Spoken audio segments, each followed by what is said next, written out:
ஓம் நமச்சிவாய. என் செல்ல குழந்தையே, இப்பொழுது உன் நிலை என்ன என்பதை கூறட்டுமா? நீ எதை தேடி போகிறாயோ அது விலகி செல்கிறது. எதை எதிர்பார்த்து காத்திருக்கிறாயோ அது உன் கையில் சேர மறுக்கிறது. இப்படிதான் நடக்கும் என்று கணக்கு போட்டு காத்திருக்கிறாயோ அதற்கு எதிராக நடக்கிறது. சில சமயம் அழ வைக்கிறது, சில சமயம் சிரிக்க வைக்கிறது உன் வாழ்க்கை. ஒன்றும் புரியாமல் திகைத்து நிற்கிறாய். என் மீது கோபமாக இருக்கிறாய்.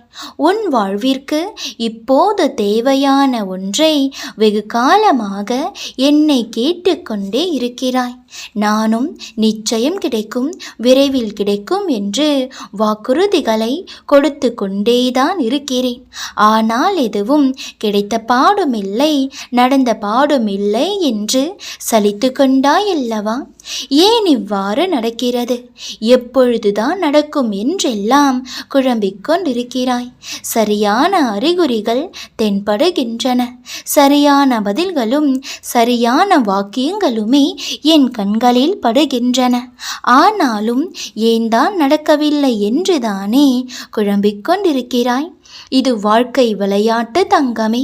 இந்த வாழ்க்கையின் விளையாட்டை நீ புரிந்து கொண்டால் இவ்வாறு புலம்ப மாட்டாய். தெளிவாகவே கூறுகிறேன், கவனமாக கேள். ஒன்றை புரிந்து கொள், இந்த வாழ்க்கை மிகவும் சுவாரஸ்யமானது. நீ எதிர்பார்த்து காத்திருக்கும் நேரத்தில் எதுவும் கிடைக்காது. எதுவும் வேண்டாம் என்று முடிவு செய்கிறாயல்லவா? அப்பொழுது நீ தேடிய எல்லாமும் உன்னை தேடி வரும். இதுதான் இந்த வாழ்க்கையின் ரகசியம், வாழ்வில் உள்ள சுவாரஸ்யம். நீ என்று எதுவுமே வேண்டாம், இப்படியே போகின்ற வரை போகட்டும் என்று முடிவு செய்து விட்டாயோ அப்பொழுதே உனக்கானது உன்னை வந்து சேரும். உன் தேவைகள் எல்லாம் உன்னிடமே வந்து சேரும். ஏனென்றால் இங்கு உனக்காக படைக்கப்பட்ட ஒன்றை வேறு யாராலும் தட்டி பறிக்க முடியாது. உனக்கது கிடைக்காமலும் போகாது. உன்னிடம் சேர வேண்டியது எந்த தடத்திலாவது உன்னிடம் வந்து சேரும். இந்த வாழ்க்கையின் விளையாட்டு என்றும் உனக்கு புரியாது. இந்த வாழ்க்கை எப்பொழுதும் உன்னோடு விளையாடி கொண்டுதான் இருக்கும்.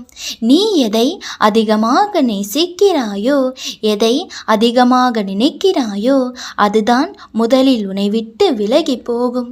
எத்தனை தூரம் நீ வேண்டி விரும்பி வருந்தி கேட்டு கொண்டாலும் அதை உன்னிடம் வர விடாது.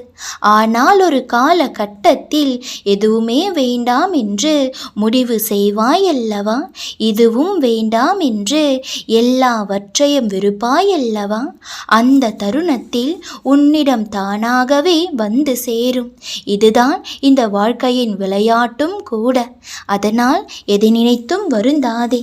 நீ இழந்தது மீண்டும் உனக்கு நிச்சயம் கிடைக்கும். ஓம் நமச்சிவாய.